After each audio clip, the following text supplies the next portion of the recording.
عمل کی توفیق ہو جائے۔ یہ اسوہ حسنہ کا مطلب یہ ہے کہ ہم آقا کی زندگی پہ عمل کر کے اپنے معاشرے کو ایک معیاری معاشرہ بنا سکیں۔ ایک مثال عرض کر کے پھر میں اختصار سے بات سمیٹنے کی طرف جا رہا ہوں۔ ایک اور موقع ہے، احد کا موقع۔ آقا علیہ السلام نے کچھ صحابہ کو ایک پہاڑی پہ کھڑا کیا کہ جب تک میں اجازت نہ دوں تم نے یہاں سے ہلنا نہیں ہے، یہاں سے ہل نہیں سکتے۔ آپ ذرا تصور کریں، آپ میں سے جو حضرات گئے ہیں مدینہ پاک انہوں نے دیکھا ہوگا احد کے ساتھ جبل رمات ہے، ایک پہاڑی ہے، اس کے پیچھے نہر ہے۔ جب فتح ہو گئی تو صحابہ نے دیکھا کہ اب تو فتح ہو گئی ہے، حضور کا یہ حکم جنگ کی حد تک تھا، جنگ ختم، اب ہمیں ہل جانا چاہیے۔ چند ایک کھڑے رہے، باقی وہاں سے ہل گئے۔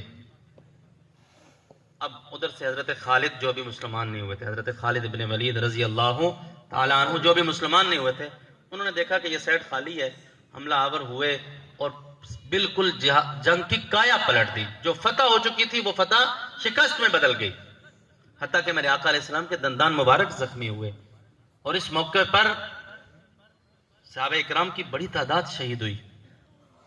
اب آپ تصور کریں کہ آپ میں سے کوئی اپنے بیٹے کو، بچے کو، بھائی کو، دوست کو کسی چیز کی رکھوالی پہ یہاں پہ متعین کرے، پودوں کی رکھوالی پہ متعین کرے، یہ پودوں کی رکھوالی کرنی ہے، اور وہ بچہ وہاں سے ہل گیا، بکری آئی، جانور آیا، وہ پودا کھا گیا، تو ہم کیا حشر کرتے ہیں اپنے اس عزیز کا؟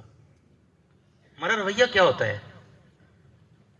یہاں پہ 70 جانیں گئی ہیں، لیکن آقا نے ان سب کو بھی معاف کر دیا۔ پھر رب نے اعلان کیا فَبِمَا رَحْمَةٍ مِّنَ اللَّهِ لِنْتَ لَهُمْ، اے میرے حبیب اللہ کا کرم ہے کہ آپ نرم ہیں۔ اور اللہ نے اپنے حبیب سے فرمایا اے میرے حبیب وَلَوْ كُنْتَ فَظًّا غَلِيظَ الْقَلْبِ، اگر آپ بھی ترش رو، سخت زبان ہوتے تو یہ جانثار بھی آپ کو چھوڑ کے چلے جاتے۔ آپ کی نرمی کا یہ کمال ہے کہ یہ جو بھی آتا ہے غلام بن جاتا ہے، جو بھی آتا ہے آپ کا عاشق بن جاتا ہے۔ اب میں بات کو سمیٹنے لگا ہوں، تھوڑی سی آپ کی توجہ مزید چاہوں گا۔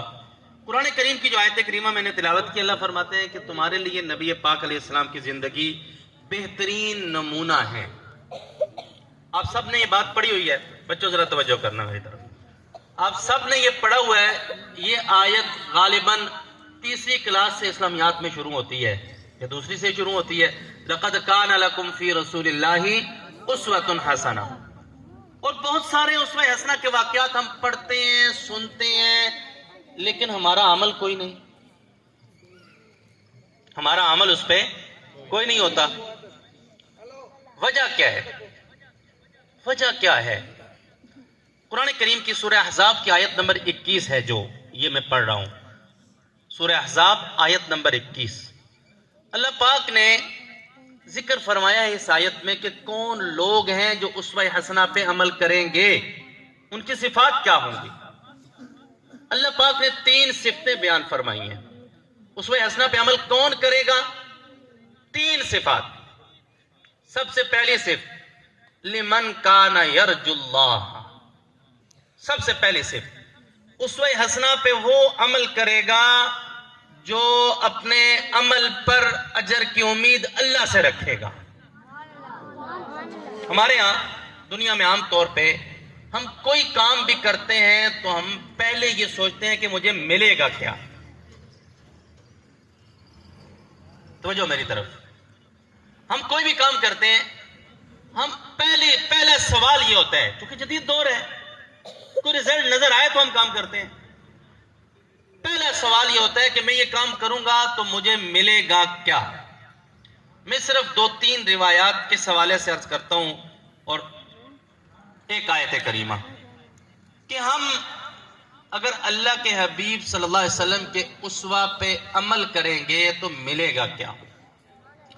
اس سے پہلے ایک بات سمجھانا چاہتا ہوں، اسوہ ہے کیا؟ حضور کا اسوہ ہے کیا؟ میرے خیال میں آپ تھک گئے یا کوئی پریشان ہے؟ جس طرف آپ کی توجہ ہے مجھے سمجھ آ رہی ہے بات، لیکن تھوڑی دیر جو بات ہو رہی ہے اس پہ توجہ کریں، پھر انشاءاللہ اللہ آپ کو وہ انعام کے طور پہ دیں گے. تو اسوہ ہے کیا؟ اسوہ وہ ماڈل ہے انسانیت کا، یا انسان کامل کا وہ ماڈل ہے کہ جس پہ جو آئے گا وہ انسان بن جائے گا، اور جو اس ماڈل کے مطابق نہیں ہوگا رب ان لوگوں کو انسان ماننے کے لیے بھی تیار نہیں ہے. آپ قرآن دیکھیے، حضور علیہ السلام کے زمانے میں جو مشرکین مکہ تھے جو آپ پر ایمان نہیں لائے، قرآن کریم نے کہا اولئک کالانعام، یہ چوپائے ہیں، یہ جانور ہیں، انسان نہیں ہیں. بل ہم اضل، یہ جانوروں سے بھی بدتر ہیں. اللہ ان لوگوں کو جو اس ماڈل کے مطابق بننے کے لیے تیار نہیں ہے، رب ان کو انسان ماننے کے لیے بھی تیار نہیں ہے.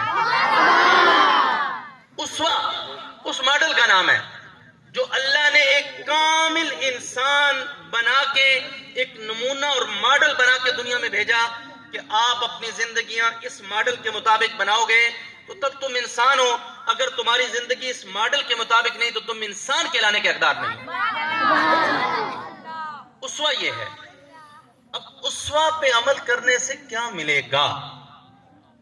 ایک بات سب سے پہلی قرآن کریم کی آیت کریمہ، اللہ فرماتے ہیں قل ان کنتم تحبون اللہ فاتبعونی یحببکم اللہ ویغفر لکم ذنوبکم، کہ تم اگر اس اسوہ پہ عمل کرو گے، میرے حبیب کی زندگی کے مطابق اپنی زندگی بناؤ گے، تو تمہیں یہ ملے گا کہ میں اللہ تمہارے ساتھ محبت کرنے لگ جاؤں گا.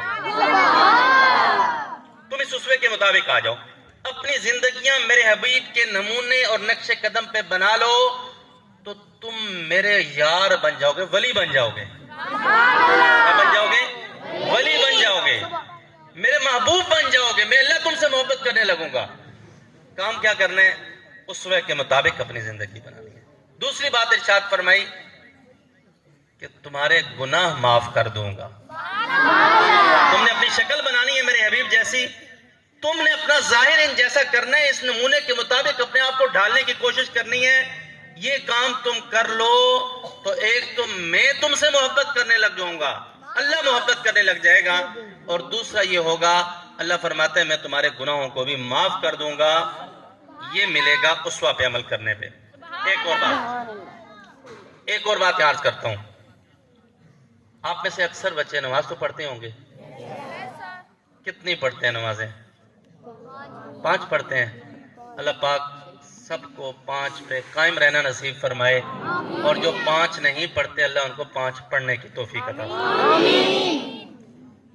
ایک یہاں پہ بھی بات عرض کر دوں، یہ 5 کیا ہے؟ اللہ کا عجیب نظام ہے، لمبی روایت ہے، میں صرف اختصار سے عرض کرنے لگا ہوں. جب آقا علیہ السلام نے 50 سے اللہ کے ساتھ نیگوشیشن کر کے، اللہ کے ساتھ مذاکرات کر کے جب آپ نے یہ 50 سے 5 کروائی نا، تو آخری چکر میں اللہ نے پتہ کیا فرمایا؟ میرے حبیب میں اپنی بات سے پھرا نہیں کرتا، جاؤ یہ 5 کا ہدیہ لے جاؤ، آپ کی امت 5 کا تحفے پہ عمل کر لے. 5 پڑھیں گے ثواب میں 50 کا عطا کروں گا. دن میں نمازیں 5 پڑھنے اور ثواب کتنا مل رہا ہے؟ 50 کا مل رہا ہے. تو یہ اگر آپ